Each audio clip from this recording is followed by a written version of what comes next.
Primitive Life, a novel by Louise Richardson.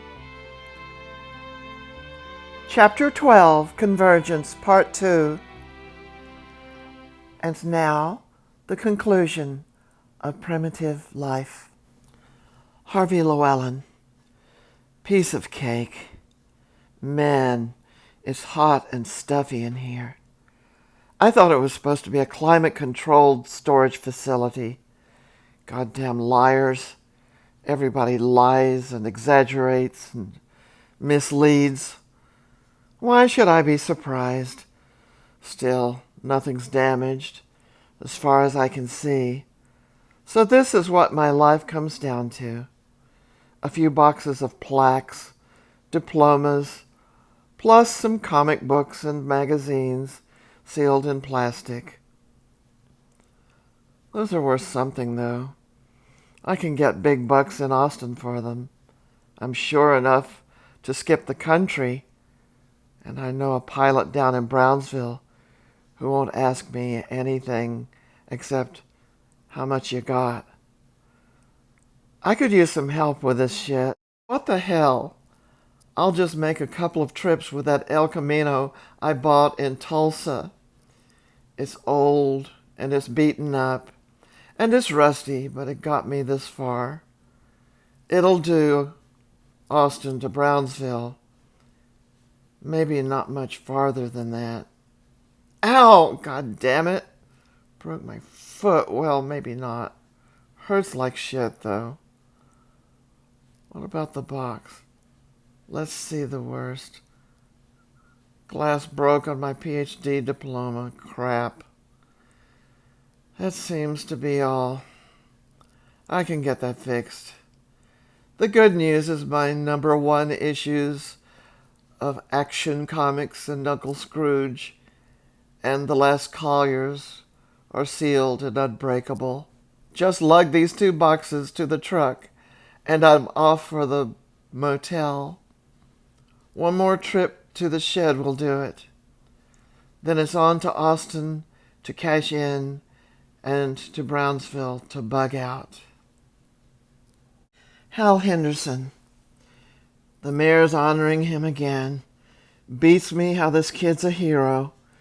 Oh, he's my son, so I guess he got it from me. Saved a young couple from being washed off the jetty during the storm. Lost his fake leg in the process. City of Galveston bought him a new one. If he just wasn't so faggy.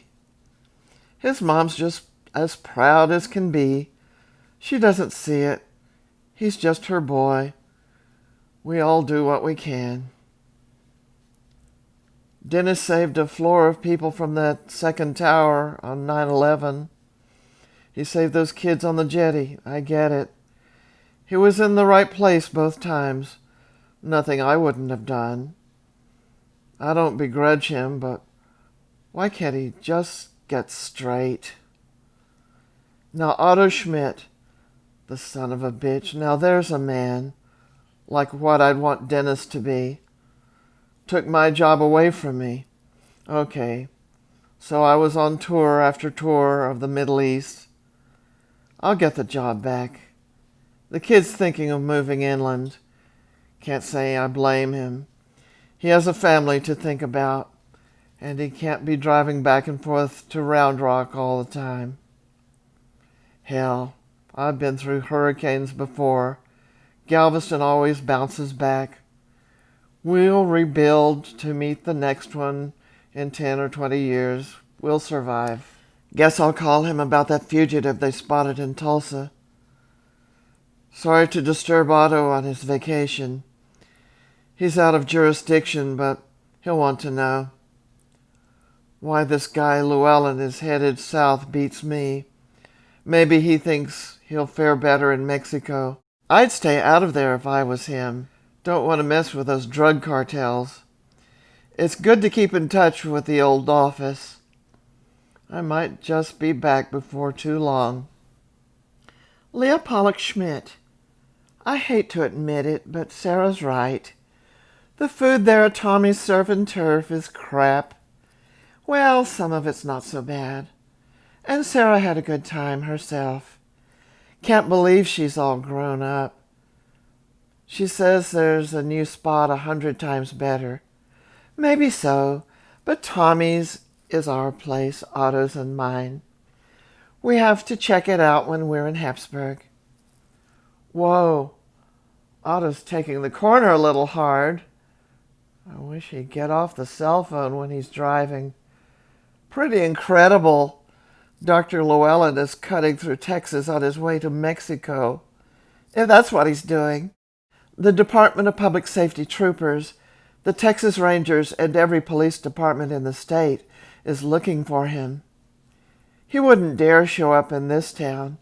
I imagine he'll just stay on I-35 and lead-foot it down to Laredo and part south. Maybe he'll be a wetback for Mexico. He's bound to be caught at the border, one side or the other. Boy, I'm glad we went early. Look at that line for the Rita exhibit. And in the hottest May in years. Wait, what's going on? Otto, Leah asked him, what's going on? Why did you cut off that old hippie in the rusty pickup?